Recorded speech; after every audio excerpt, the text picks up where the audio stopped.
A great man once said, "Whether you think you can or think you can't, you're right." I stood frozen in the middle of the Grand Belmore ballroom, champagne glass trembling in my hand. Across the crowd of designer gowns and $1,000 suits, I saw her. Emily. She wore an emerald dress that caught the chandelier light. Her hair was pulled back the way she always did when she meant business, but it was her face that made me lose my breath. The exact moment our eyes met, everything stopped. Her smile vanished. Her lips parted slightly. I watched the color drain from her cheeks as recognition hit her like a freight train. She knew. After 6 months of driving her around the city, 6 months of conversations in my beat-up sedan, 6 months of her calling me Michael, treating me like I was nobody special. She finally knew the truth. And I wasn't ready for this. Not here. Not now. You know that feeling when you've been lying to someone who trusted you? When you watch them realize everything was fake? If you've ever felt that guilt crawling up your spine, you'll understand what happened next. Stay with me, because what she did in the next 60 seconds changed everything I thought I knew about power. My name isn't Michael. My name is Felix Moore, CEO of Femore Enterprises. Net worth? Let's just say I could buy this entire hotel without checking my bank account. But she didn't know that version of me. To her, I was the quiet driver who picked her up every Monday, Wednesday, and Friday. The guy who listened to her complain about late rent and broken dreams. The one who drove her to job interviews she never told anyone else about. But I watched her hand grip her clutch purse tighter. Her date, some corporate lawyer type, leaned in to ask if she was okay. She didn't answer him. Her eyes stayed locked on mine. Then she started walking, not away, toward me. The crowd between us parted without knowing why. A waiter stepped aside. A couple mid-conversation shifted. It was like the universe itself was making room for what was about to happen. My heart hammered against my ribs. 3 months ago, she'd cried in my back seat after losing a contract for her nonprofit. I'd handed her napkins from my glove compartment and said nothing. Just drove. 2 months ago, she'd laughed so hard at something on her phone that she snorted, then got embarrassed. I'd smiled in the rearview mirror and told her it was fine. Last week, she'd asked me if I ever felt like I was pretending to be someone I wasn't. I'd lied and said no. Now she was 10 feet away, then 5. Her jaw was set. Her eyes burned with something I couldn't name. Anger, betrayal, or something worse. Disappointment.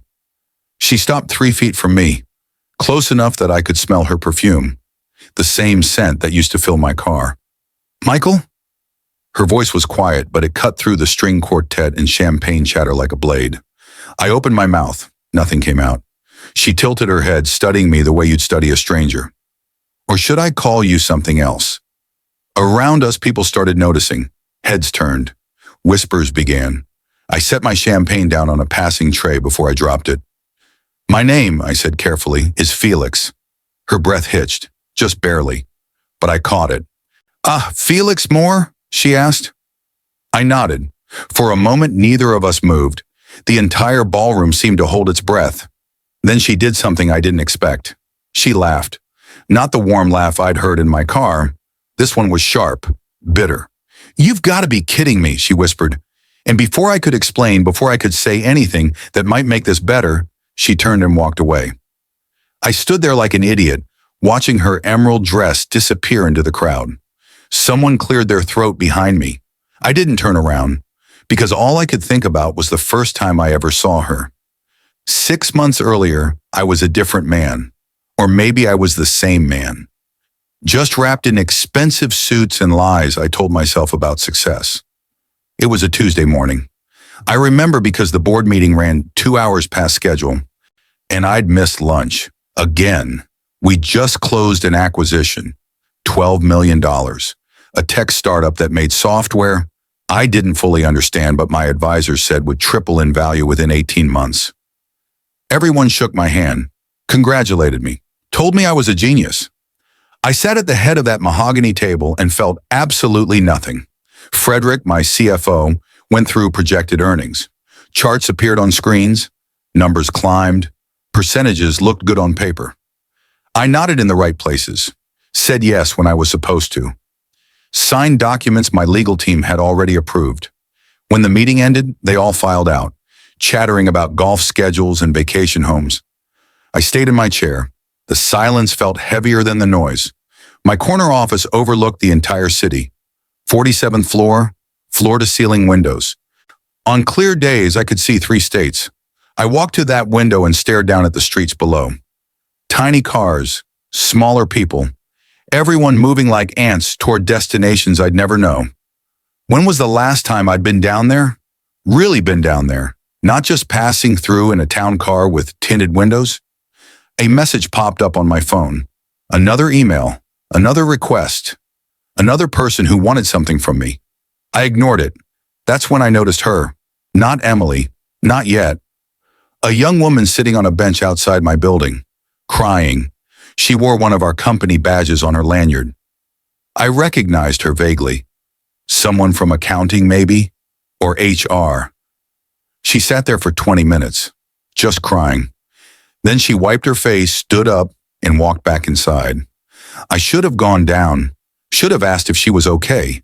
Instead, I returned to my desk and approved next quarter's budget cuts. The same cuts that probably made her cry. I didn't think about her again until 3 weeks later when I saw the lawsuit notification. Wrongful termination, hostile work environment, a settlement my lawyer said would go away quietly. It did. She got money, we got silence. And I got a mirror I didn't want to look into. That night, alone in my penthouse, I poured a drink I didn't finish, stared at my reflection in the window, and didn't recognize the man looking back. 2 days after that lawsuit disappeared, I attended a company town hall. These events were staged. Everyone knew it. Scripted questions from selected employees, safe answers from me, PR photos for our website showing how accessible leadership was. I hated them, but I showed up anyway. Sorry, because that's what CEOs do. We perform. The auditorium held 300 people. My people, technically, though I couldn't name most of them if my life depended on it. I stood on stage next to Jennifer, our head of communications. She handed me a microphone and smiled like we were all family here. "Mr. Felix will now take questions," she announced. Hands shot up, all from the employees we'd prepped beforehand. I pointed to a guy in the 3rd row. He asked about our new sustainability initiative. I gave him the answer Jennifer had written for me that morning. Applause, nods, everything going according to plan. Then a woman in the back stood up without being called on. Jennifer's smile tightened. Security shifted near the exits. "Yes?" I said, trying to sound welcoming. "Why did you cut the tuition reimbursement program?" Her voice carried across the room. "You approved it last year. Some of us made decisions based on that." The room went quiet. I looked at Jennifer. She stepped forward, reaching for the microphone. "That's a great question," she said smoothly. "We're actually restructuring our benefits package to—" "I wasn't asking you," the woman interrupted. "I was asking him." All eyes turned to me. I stood there, microphone in hand, and realized I had no idea why we'd cut that program. Probably some spreadsheet, some cost analysis, some decision made in a conference room by people who'd never needed tuition reimbursement in their lives. "We had to make difficult choices," I finally said, "to ensure the company's long-term health." The woman stared at me for a long moment. Then she sat down. Honor, no argument, no scene. Just this look of quiet disappointment that somehow felt worse than anger. The rest of the town hall continued. More safe questions, more scripted answers. But I couldn't stop thinking about her face. That night I sat alone in my penthouse. City lights spreading out below, like a galaxy I didn't belong to. I walked to my bathroom and stared at myself in the mirror. Really stared. The man looking back wore a $2,000 pajamas, had a personal trainer, a nutritionist, a team of people whose entire job was making sure his life ran smoothly. But his eyes were empty. I didn't know him anymore. Worse, I wasn't sure I ever did. My phone sat on the counter. One call and I could have anything I wanted. Food, company, validation. Instead, I picked it up and texted my assistant. I need to disappear for a while. And I hit send before I could change my mind. And Chirit, my assistant, didn't ask questions.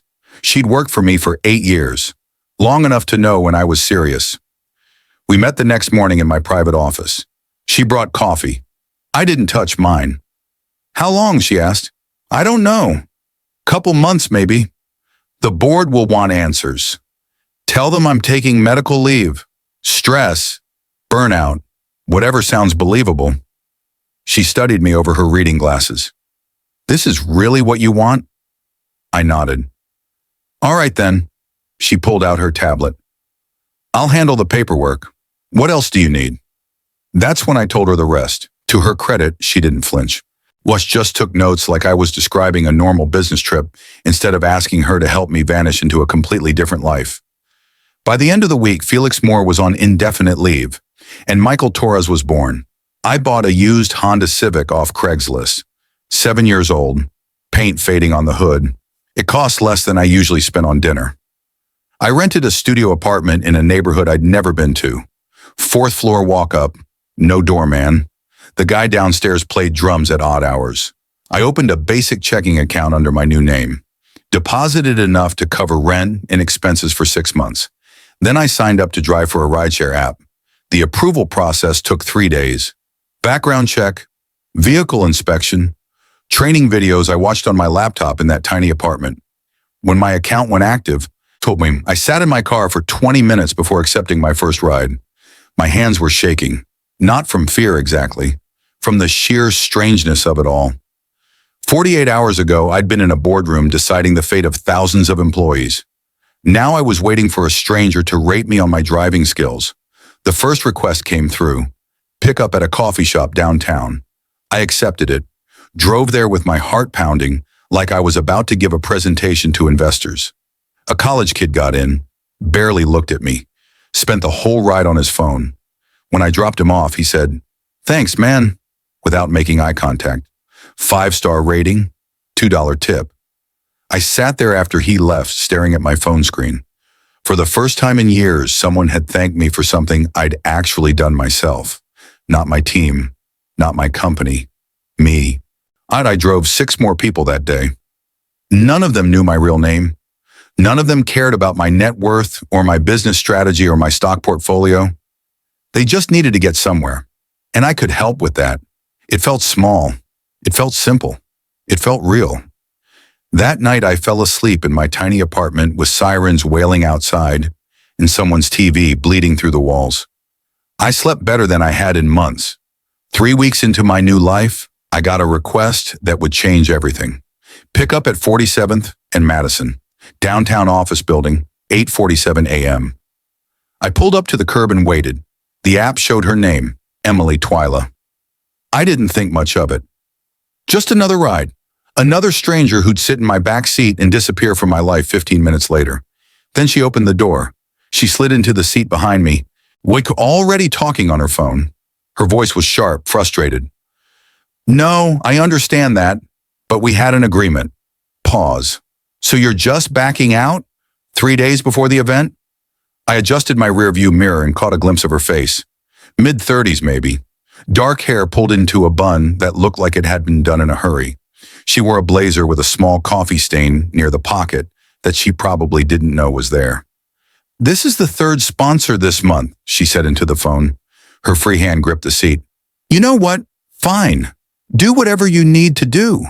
She ended the call and let out a long breath. I waited a beat. "Where to?" She looked up, startled, like she'd forgotten I was there. "Oh, sorry, She checked her phone. 1250 Riverside Drive. I entered the address and pulled into traffic. Silence filled the car. Not the comfortable kind. The kind where someone's trying not to cry. I kept my eyes on the road and said nothing. After 2 blocks, she spoke. "I'm sorry, that was rude of me." "You're fine," I said. "No, I mean, getting in your car while I'm in the middle of a disaster. That's not fair to you." I shrugged. "I've heard worse." She laughed, just a little. "I doubt that." We stopped at a red light. I glanced at her in the mirror again. She was staring out the window, watching people rush past with their coffee cups and briefcases. Everyone moving like they had somewhere important to be. "Can I ask you something?" she said suddenly. "Sure." Do you ever feel like you're working twice as hard as everyone else just to stay in the same place? The light turned green. I pressed the gas. Yeah, I said quietly. I do. She met my eyes in the mirror, really looked at me for the first time. What's your name? Michael. I'm Emily. She managed a small smile. Thank you for not asking what that call was about. Not my business. Most people would have asked. I merged onto the highway. Most people talk too much. She laughed again. This time it sounded genuine. The rest of the ride passed in comfortable quiet.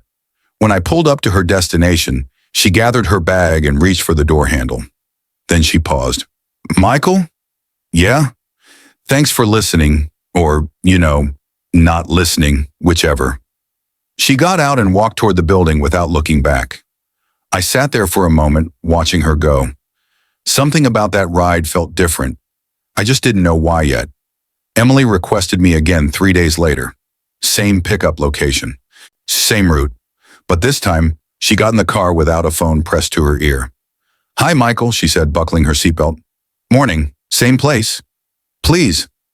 I pulled into traffic. She settled into the seat, quieter than last time. After a few blocks, she spoke. I owe you an apology. I frowned. For what? The other day, I treated your car like my personal therapy session. You paid for the ride. Use it however you want. She smiled. That's generous. Most drivers would have kicked me out. I'm not most drivers. We stopped at a red light. She leaned forward slightly. Can I ask what you did before this? The question caught me off guard. I kept my voice steady. Different things. Nothing interesting. I don't believe that. Why not? Because you don't talk like someone who's just driving to pay bills, whilst you talk like someone who's hiding. My hands tightened on the wheel. The light turned green. Maybe everyone's hiding something, I said. She sat back. Fair enough. The conversation shifted. She told me about her nonprofit, an organization helping single parents afford childcare while they finished college degrees. It's small, she said. Right now, it's basically me and 2 volunteers working out of a church basement. Sounds like it matters. It does, but mattering doesn't pay rent. She sighed. We keep losing funding. Companies promise support, then back out when tax season comes. I thought about the dozens of charity galas I'd attended, the checks I'd written for photo opportunities, the causes I'd forgotten the moment I left the event. Why do you keep going? I asked. She was quiet for a moment. My mom raised me alone. We worked 3 jobs. Never finished her nursing degree because she couldn't afford childcare for me. Her voice softened. If someone had helped her, maybe she would have. So I'm trying to be that someone for other people. I didn't know what to say to that. We pulled up to her building. She grabbed her bag but didn't get out right away. Can I request you again? Specifically? Yeah, there's an option in the app. Good. She opened the door. You're easy to talk to, Michael. That's rare. She left before I could respond. Over the next month, Emily became a regular. Monday, Wednesday, Friday. Same time, same route. But the conversations grew longer, deeper. She told me about growing up in foster care, about scholarships that saved her life, about the corporate job she hated but needed to fund her real work. I listened, asked questions, learned things about her that I doubt she told many people, and slowly, without meaning to, I started to care. Not as a CEO evaluating a charitable investment, as a person who wanted her to succeed. One Friday, she got in the car looking defeated. Bad day? I asked. The worst. She dropped her bag on the seat. Lost another venue. The fundraiser's in 6 weeks and we have nowhere to hold it. I drove in silence, turning over an idea I knew I shouldn't consider. But that night, I made a call. 3 days later, Emily got an email from an anonymous donor offering a venue free of charge. When she told me about it during our next ride, her whole face lit up. I don't know who they are, she said, grinning, but someone out there believes in what we're doing. I smiled and said nothing. For the first time in years, my money had done something that actually mattered, and she'd never know it came from the man driving her around the city. Have you ever helped someone without them knowing? Watch them celebrate something you made possible, but couldn't take credit for? That feeling, it's complicated, because part of you wants them to know. But another part knows that if they found out, everything would change. If you've ever kept a secret that felt both right and wrong at the same time, you know exactly where this is headed. And trust me, you'll want to see what happens when the truth finally comes out. Between Emily's rides, I drove other people, and that's when I started hearing things I was never supposed to hear. A young woman got in my car one Tuesday afternoon. She worked in accounting for my company. She didn't know that, of course. To her, son, I was just some driver. She spent the entire ride complaining to her friend on speakerphone. I can't do this anymore, she said. They cut our overtime but expect us to work the same hours. Lisa's been there 9 years and still can't afford her kid's asthma medication. Her friend said something I couldn't hear. No, they don't care. More approved raises for executives last month, but we got an email about tightening our belts. It's insulting. My grip on the steering wheel tightened. I'd approved those executive raises, signed off without even reading the full report. She got out at her stop, still angry, never knowing the man she was talking about had just driven her across town. The next day, I picked up a college kid. He sat in back, typing furiously on his laptop. You okay? I asked. Finals, he muttered. And I just found out the company I interned for canceled their scholarship program. I was counting on that. Which company? Femur Enterprises. They're huge, right? But apparently not huge enough to keep a scholarship that helped like 20 students a year. My stomach growled. I'd cut that program 4 months ago. It was buried in a budget meeting. One line item among hundreds. 20 students. I didn't even know their names. That's rough, I managed. Yeah, well, he closed his laptop. Rich people don't care about us. We're just numbers to them. He was right. That's exactly what he'd been to me. A number on a spreadsheet. By the end of that week, I'd heard 6 more stories. A nurse who got laid off without severance after 12 years. A single dad whose work schedule changed without notice, costing him his childcare arrangement. One elderly woman talking about her grandson, fired from my company for asking about safety violations.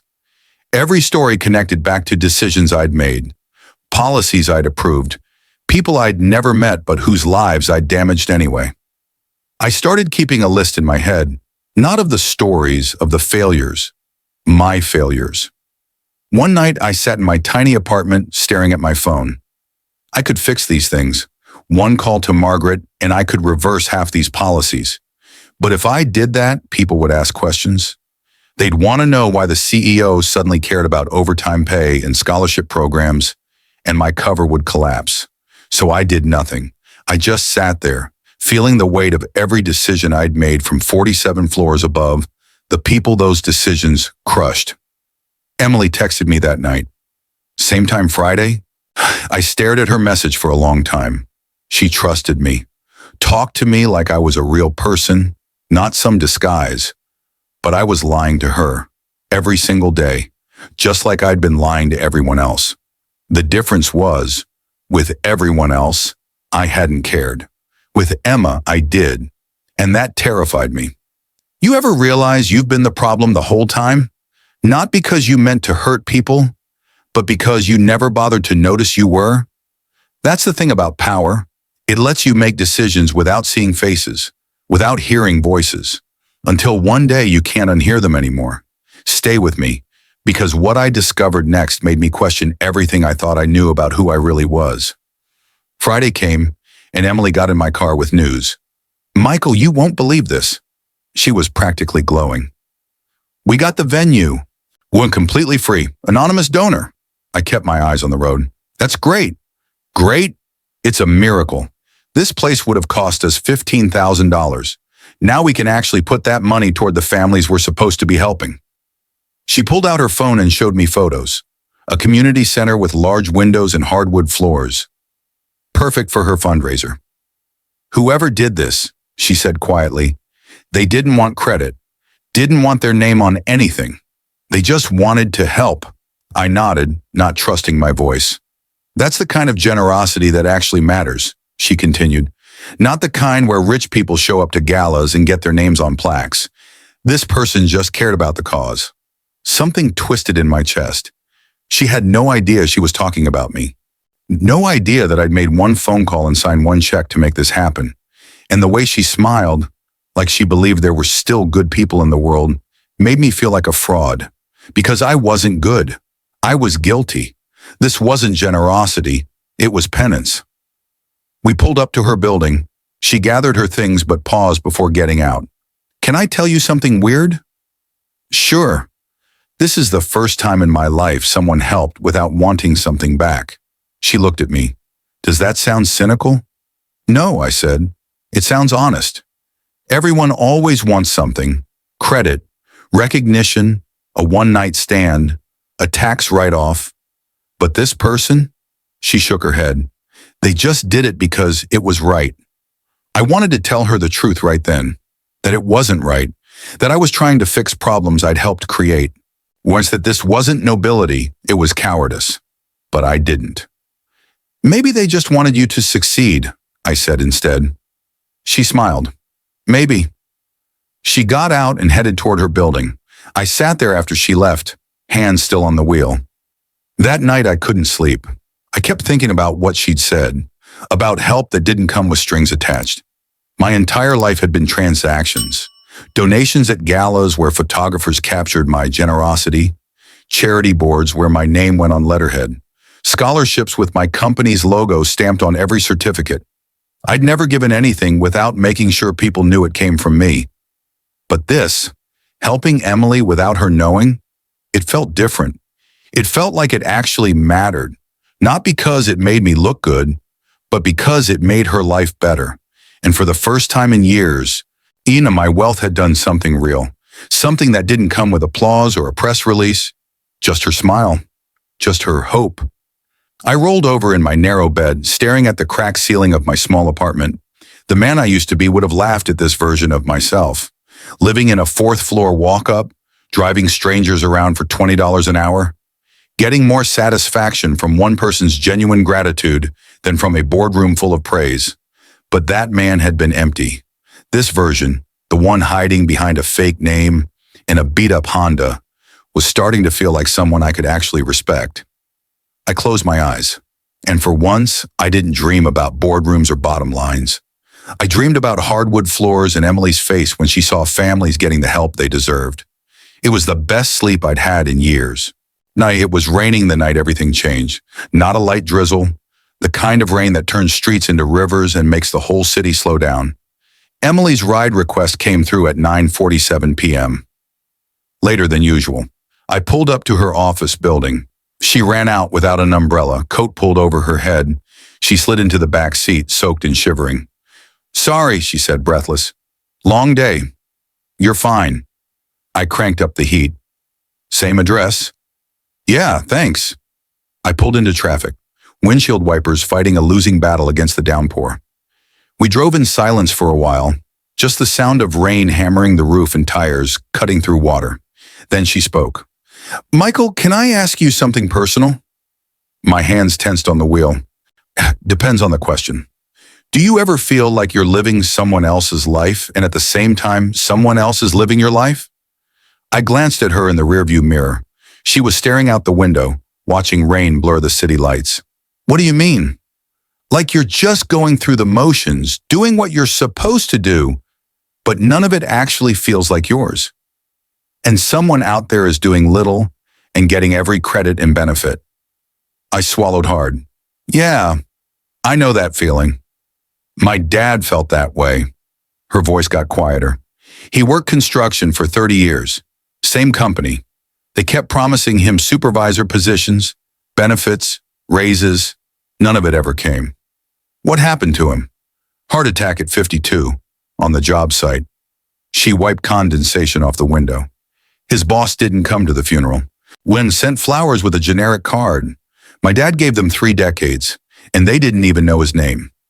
I felt a sharp pain in my chest. He used to tell me, Emily, don't let anyone make you forgettable. That's why I started the nonprofit, so people like him don't disappear. I couldn't speak, because I'd been that boss. Maybe not to her father specifically, but to hundreds just like him. Men and women who gave everything to companies that saw them as replaceable. I'm sorry, I finally said. For what? That he didn't get what he deserved. She met my eyes in the mirror. Really studied me. You're different, you know that? How? Most people say that's terrible and move on. You actually meant it. I turned onto her street. Rain was letting up slightly. Your dad sounds like a good man, I said. He was. She smiled sadly. Why, he would have liked you. Those words hit harder than they should have. We pulled up to her apartment building. She didn't move to get out. Can I tell you something I haven't told anyone else? Of course. Sometimes I wonder if I'm making any difference at all. If all this work even matters. It matters. How do you know? Because you're doing it for the right reasons, not for credit or recognition. Because you actually care.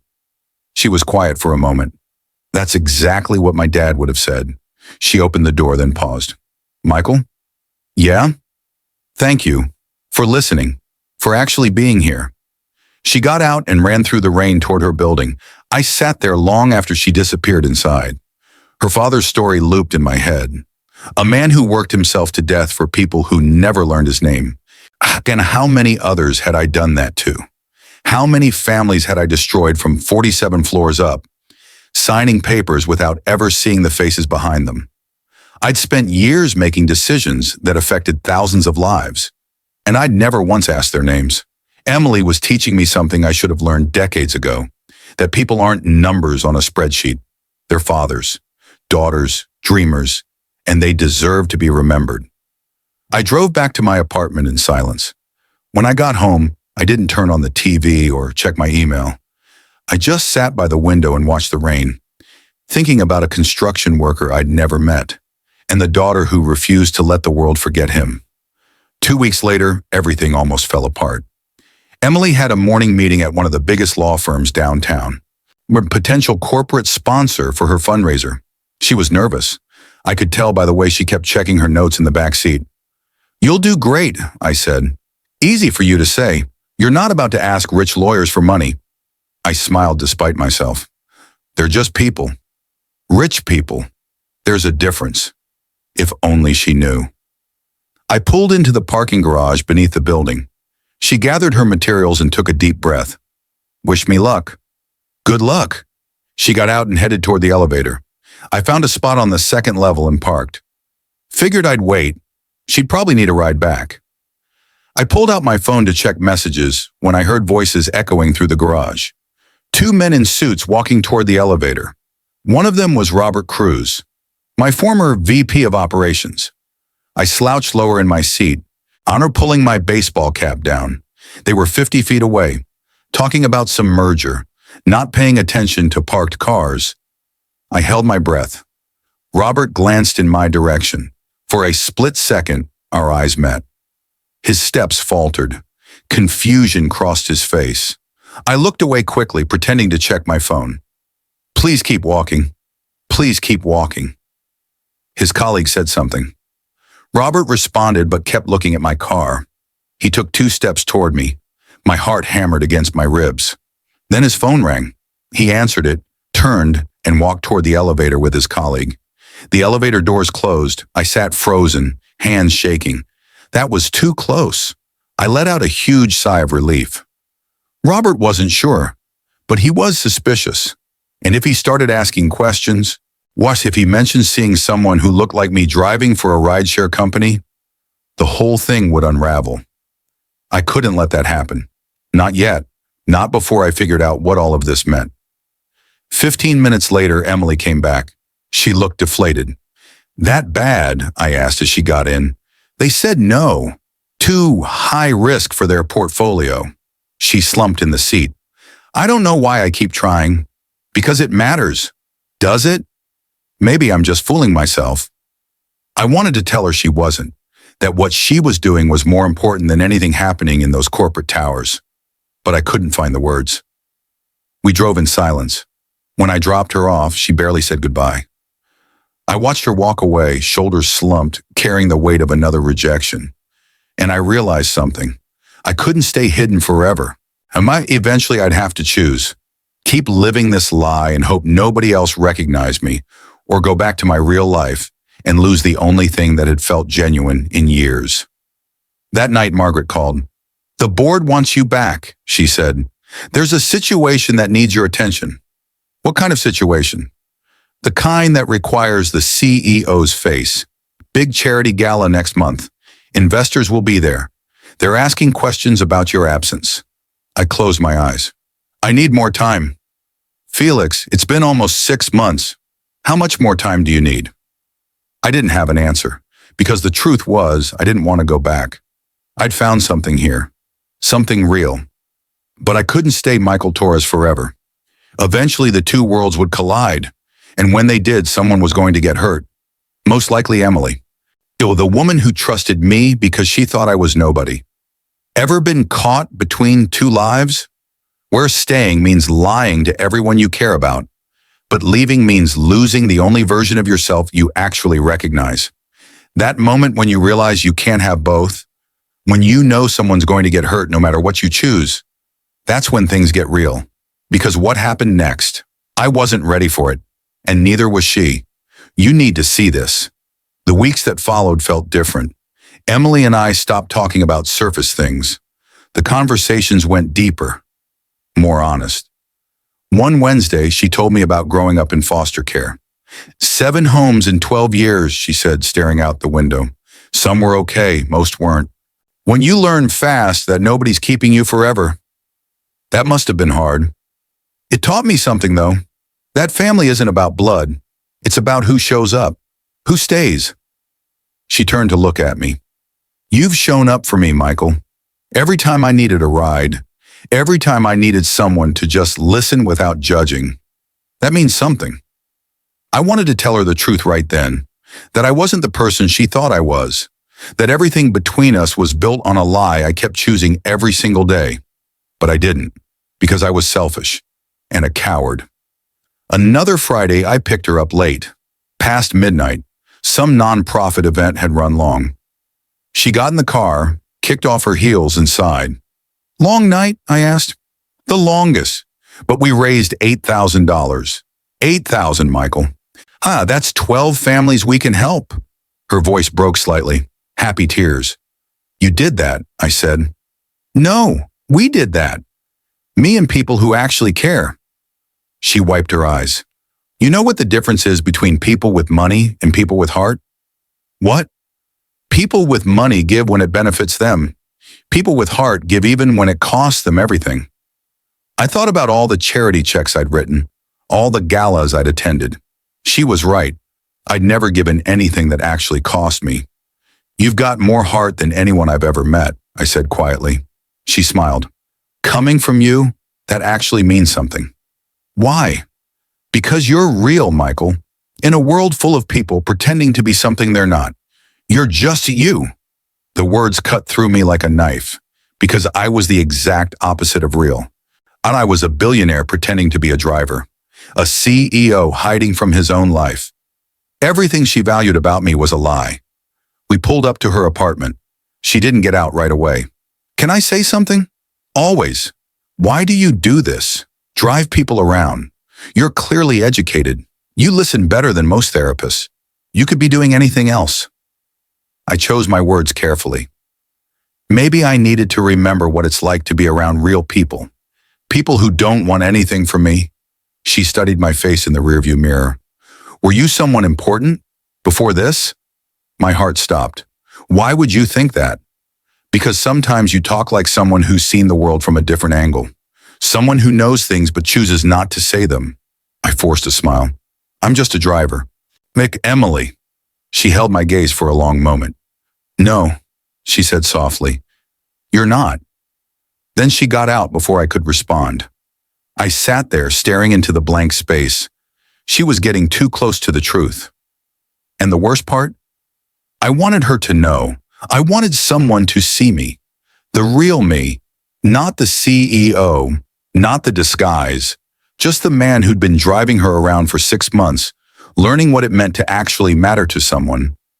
That night I barely slept, because I knew what was coming. Margaret had called again. The gala was in 2 weeks. The board wasn't asking anymore. They were demanding. I had to go back, which meant I had to stop being Michael, and Emily would never know the truth, unless I told her.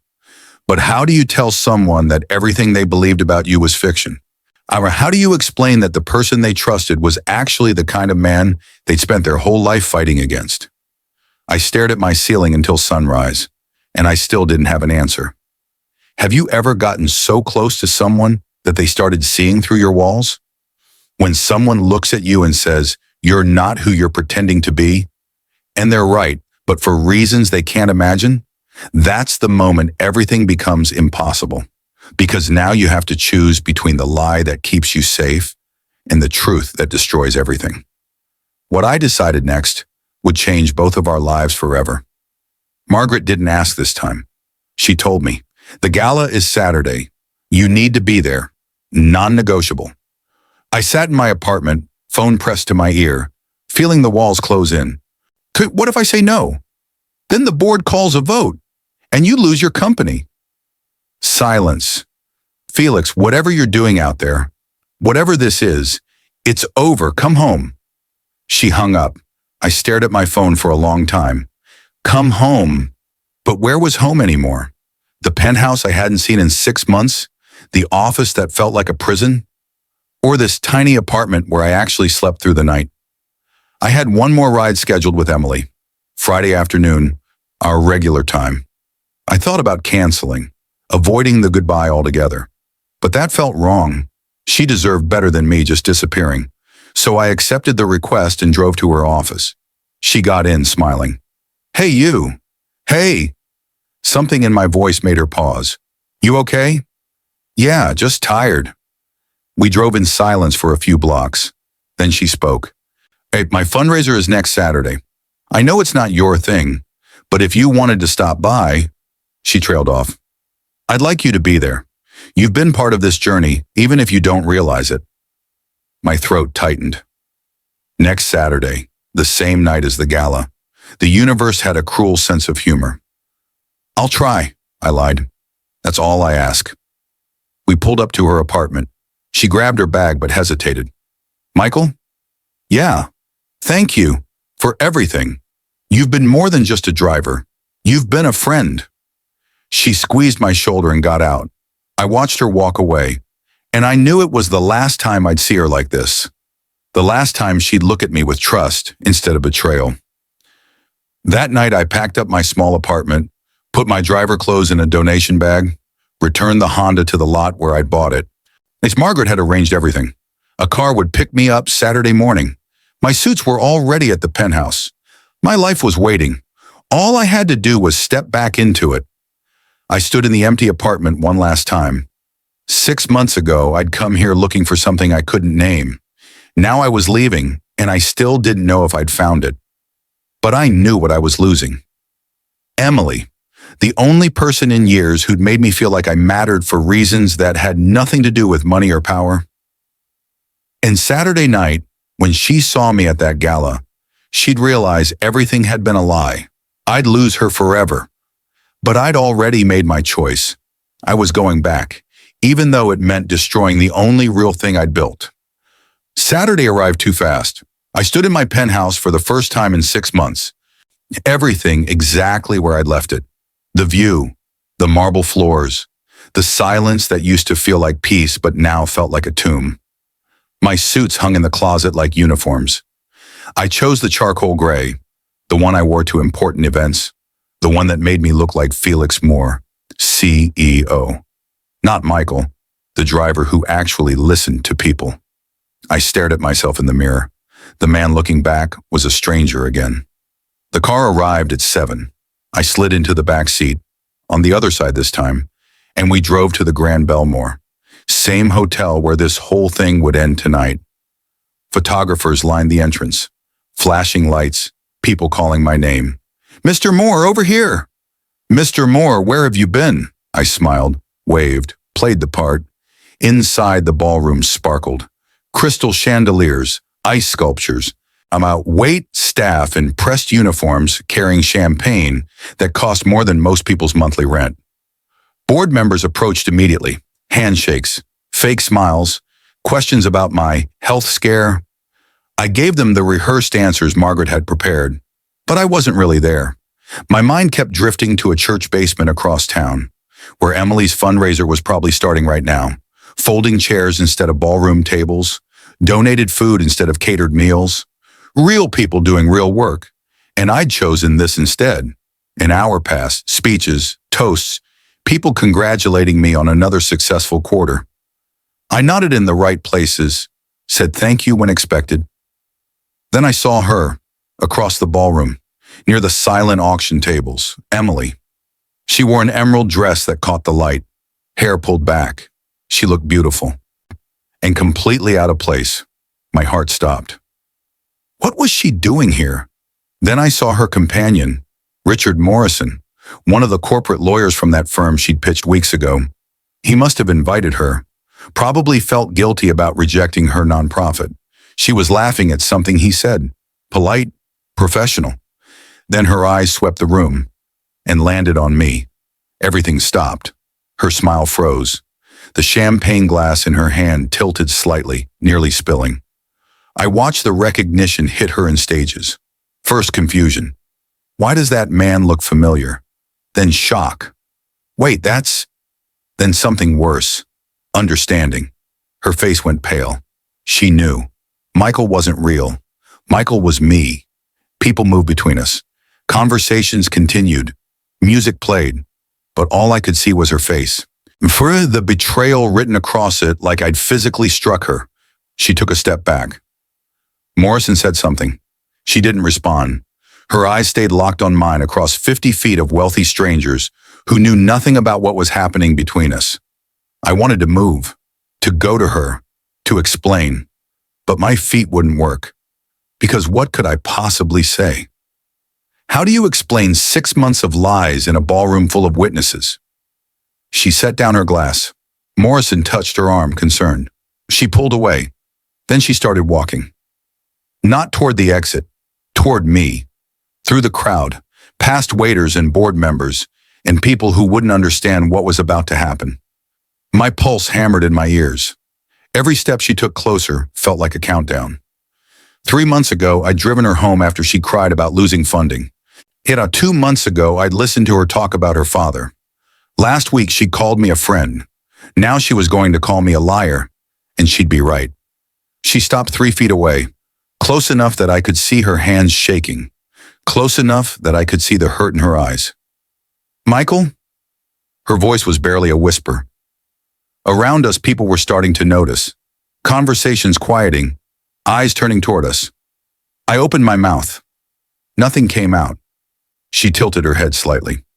Or should I call you something else? The words hung between us like broken glass. I found my voice. My name is Felix. Felix Moore? She already knew the answer. I nodded. For 3 seconds, neither of us moved. Then she laughed, not the warm laugh from my car. This one was sharp, cold. You've got to be kidding me. People were definitely watching now. Morrison had followed her over, confused. Emily, I started. Don't. She held up her hand. Just don't. Her eyes searched my face like she was looking for the man she thought she knew. But he didn't exist. He never did. She turned and walked away. I stood there frozen while the ballroom watched, and I let her go. Because what else could I do? Chase her down and explain that I'd lied to her face every single day for 6 months because I was bored with being rich? That I'd used her honest conversations to feel better about myself while pretending to be someone I wasn't? She deserved better than my excuses, so I gave her the only thing I could. Space to hate me. She made it halfway to the exit before she stopped. I watched her shoulders rise and fall. One deep breath. Then she turned around and walked back. This time, her face wasn't shocked. It was angry. She stopped closer than before. Morrison tried to follow, but she waved him off. Outside, she said to me. Now. It wasn't a request. I followed her through the ballroom, past staring faces and whispered questions, out onto the hotel's terrace where the air was cold and we were alone. She spun to face me. 6 months, she said. 6 months you sat in that car and listened to me talk about my life, about my problems, about my father. Her voice cracked. And the whole time you were lying. Emily, don't say my name like we're friends. We're not friends. Friends don't do this. I had no defense. She was right. Why? She demanded. Was it some kind of game? Does it make you feel good to watch normal people struggle while you pretend to be one of us? It wasn't like that. Then what was it like, Felix? She said my real name like it tasted bitter. Explain it to me. Make it make sense. I tried to find words that wouldn't sound pathetic. I needed to disappear, to see the world without people treating me like a CEO, to remember what it felt like to be human. So you used me? No. Yes. She stepped closer. You used my honesty, my trust.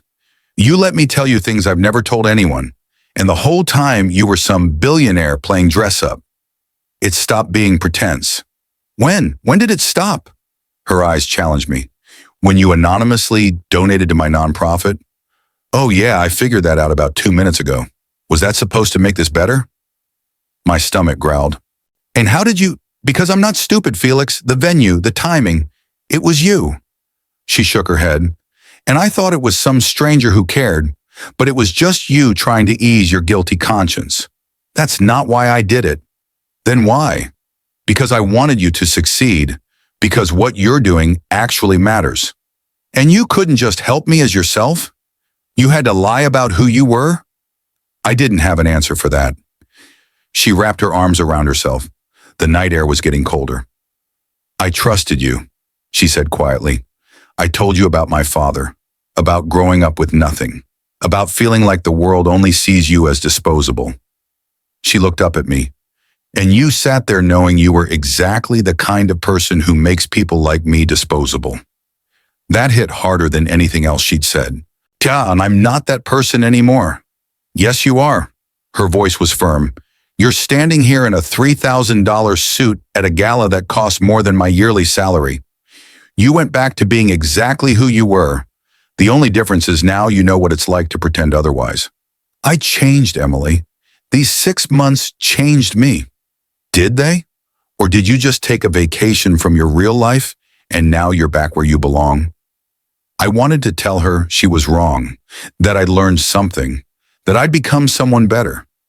But standing there in my suit, at my gala, surrounded by my world, maybe she was right. I'm sorry, I said. For which part? Lying to me, using me, or getting caught? All of it. She studied my face for a long moment, looking for something. Some sign that the man she knew was real, but she wouldn't find him. Because Michael never existed. You want to know the worst part? She said finally. I actually liked you. The you I thought you were. He was kind. He listened. He made me feel like I wasn't alone. She paused. But that wasn't you. That was just another role you were playing. It was me, I insisted. The most honest version of me I've been in years. No, Felix. Honest would have been telling me the truth. She took a step back. Honest would have been trusting me with who you really are instead of deciding I couldn't handle it. She was right. I'd never trusted her with the truth because I was afraid of losing what we had, and now I'd lost it anyway. Emily, I need to go. She turned toward the door. Wait. She stopped but didn't turn around. For what it's worth, I said, meeting you was the best thing that happened to me in 10 years. And I'm sorry I ruined it. Her shoulders tensed. Yeah, she said quietly. Me too. Then she walked back inside, and I stood alone on that terrace, watching the city lights blur together.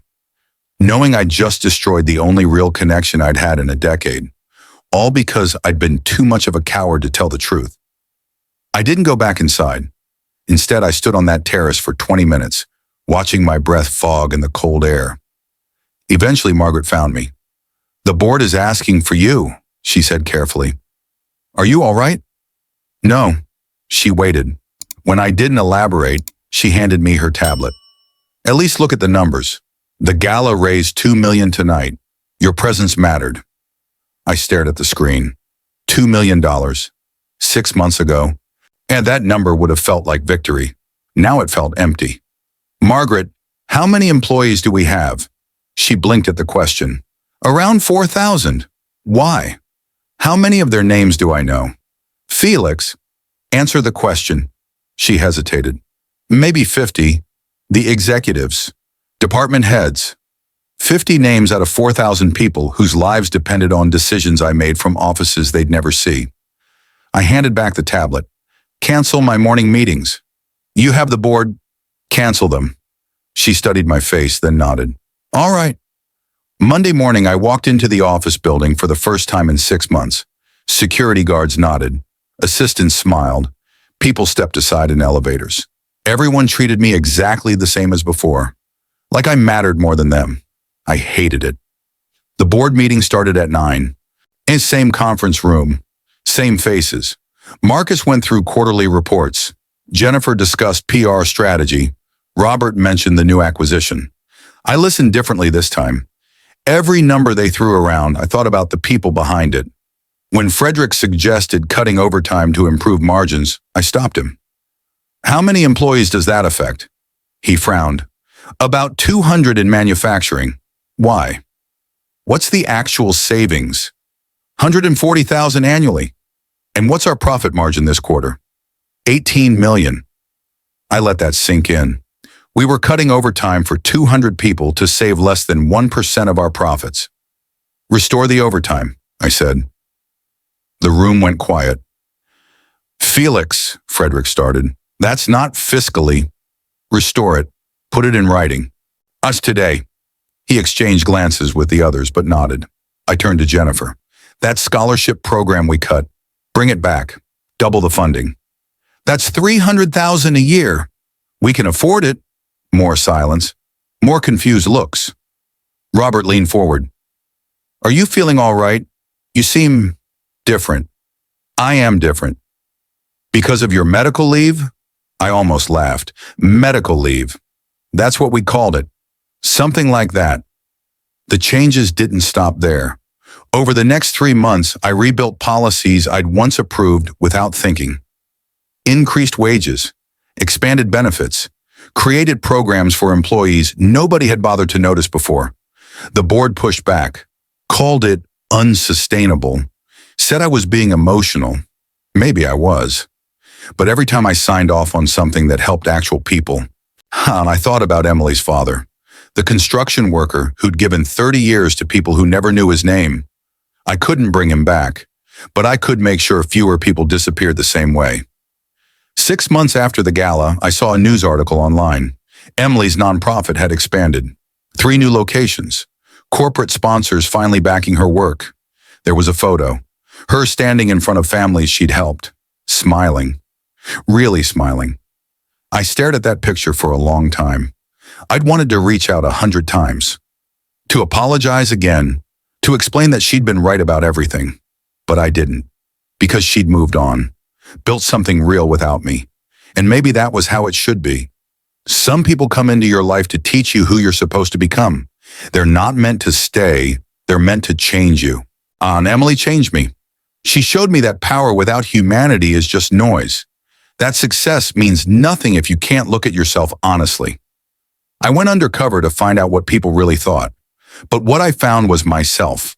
The version I'd buried under titles and bank accounts and decisions made from 47 floors above the people those decisions affected. I still think about those 6 months. About conversations in a beat-up Honda. About learning names instead of just numbers. About what it felt like when someone trusted me for reasons that had nothing to do with what I owned. I'll never get that back, but I carry it with me now. Every decision, every signature, every time I'm tempted to treat people as numbers on a spreadsheet. I remember her face on that terrace. Remember the disappointment in her eyes when she realized I'd chosen comfort over honesty. And I make a different choice. Not because it makes me look good, not because anyone's watching, because it's right. Sometimes I drive past her nonprofit's new location. I never go in, never announce myself, but I make sure the donations keep coming.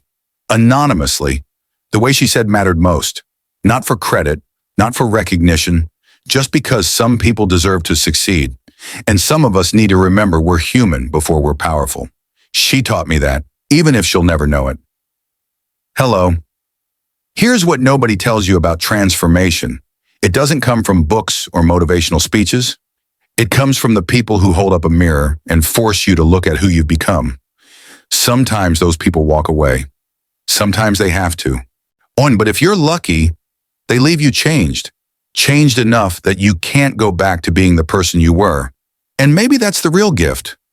Not being forgiven, but being made into someone who doesn't need to make the same mistakes twice. If this story made you think about the mask you wear, the person you've become, or the people you've stopped seeing, you're not alone. Stay with us, because every story here asks the same question. Who are you when no one's watching? You need to learn this lesson that most people you find in a certain position in life do not deserve that position. They are either above that position or they are trying to fit into that position. Above all, people's positions in life is not definite. Stay remarkable and live remarkable with remarkable stories.